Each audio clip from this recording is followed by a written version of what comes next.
now turning against. And what is interesting, David, it's always been kind of a backhanded support from our officials in this country, I thought. More manipulative type of support, as we've mentioned.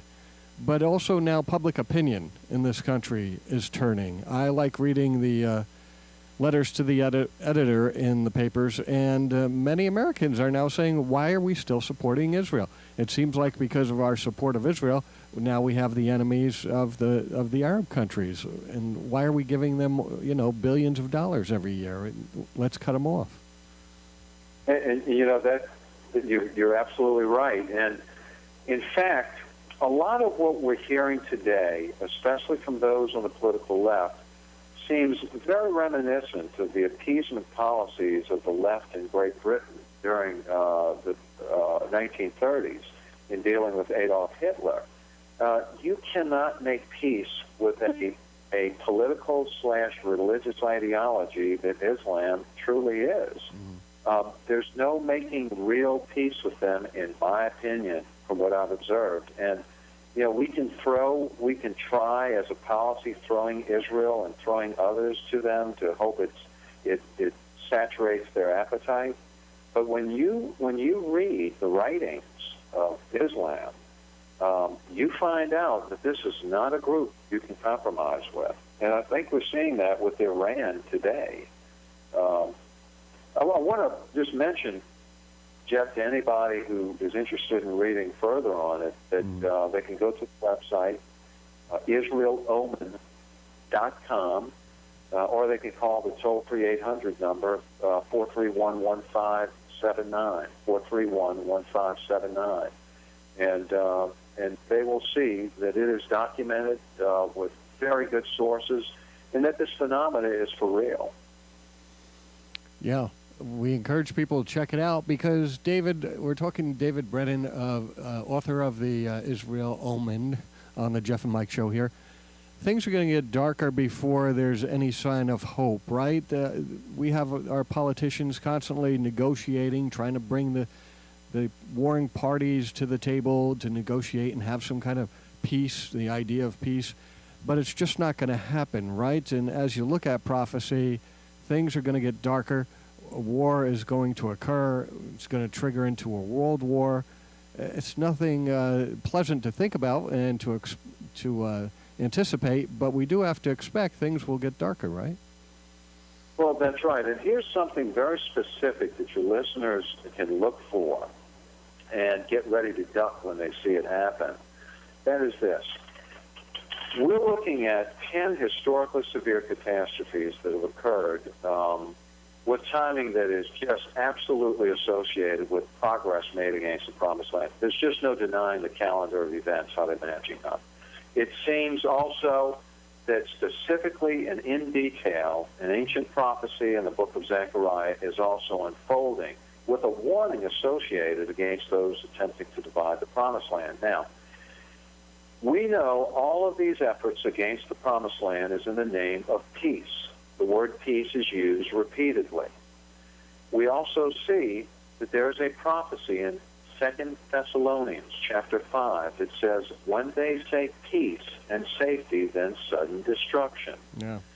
I would dare say, based on Zechariah's prophecy, that in fact a chunk more of the Promised Land, Judea and East Jerusalem at some point will be removed.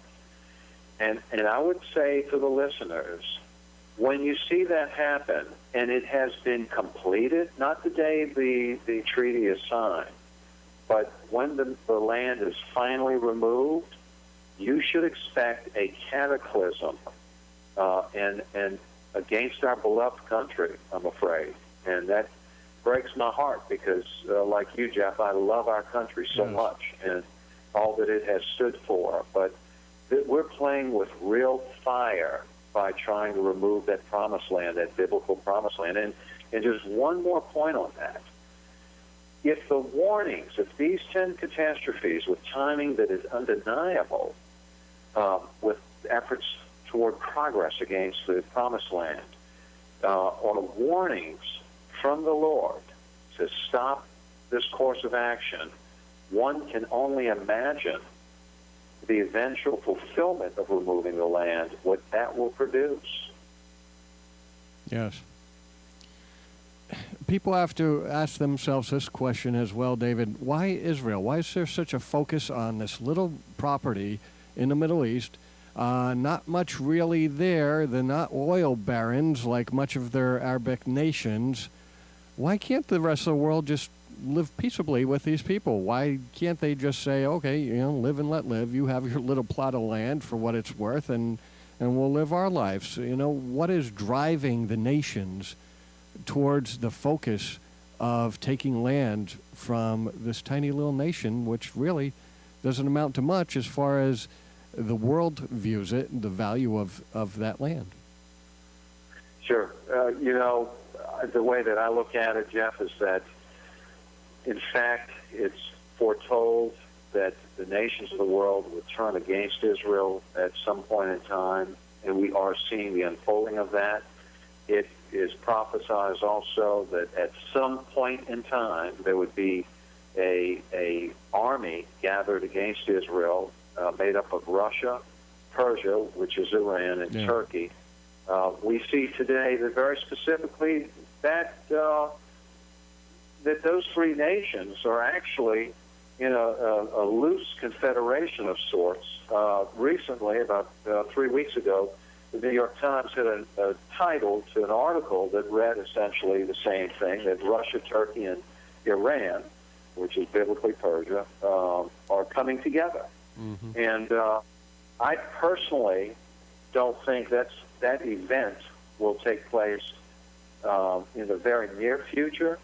I believe that the United States has to, in some manner, be removed from the biblical picture for that to unfold. And it's hard to tell exactly what would precipitate the United States being removed, but that is not a pleasant thought. And I think it focuses on Israel, and I think it's all the fulfillment of Bible prophecy that we're